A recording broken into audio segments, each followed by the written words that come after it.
సమస్తము సమకూడి నాకు జరుగుతాయి. కింద వాక్యం చదవం, కింద వాక్యాన్ని పట్టించుకోం. నేను వెళ్తున్నాను, సమస్తము సమకూడి జరుగుతాయి. నేను ప్రారంభించాను, సమస్తము సమకూడి జరుగుతాయి. నేను ఇంటర్వ్యూకి వెళ్తున్నాను, అన్ని సమకూడి నా కొరకు జరిగిపోతాయి.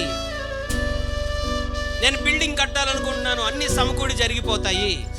కానీ కింద వాక్యం ఏముందో తెలుసా? నీవు క్రీస్తు స్వారూప్యములోకి, జ్యేష్ఠుడైనటువంటి ఆ క్రీస్తు స్వారూప్యంలోకి నీకు మారినప్పుడు నీ కొరకు నువ్వు అడగకుండానే సమస్తమును దేవుడు తన కృపలో సమకూర్చి జరిగిస్తారు.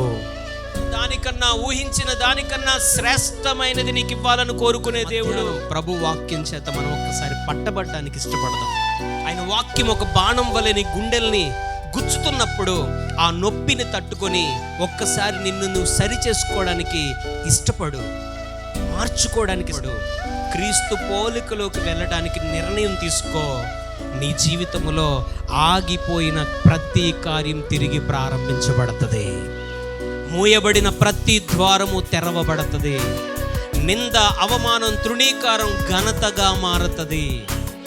ఒక అవమానకరమైన పరిస్థితులు, ఒక దుఃఖ భార భరితమైన దినాలు గడుపుతున్నావు, మనశ్శాంతి లేనటువంటి క్షణాలు గడుపుతున్నావు.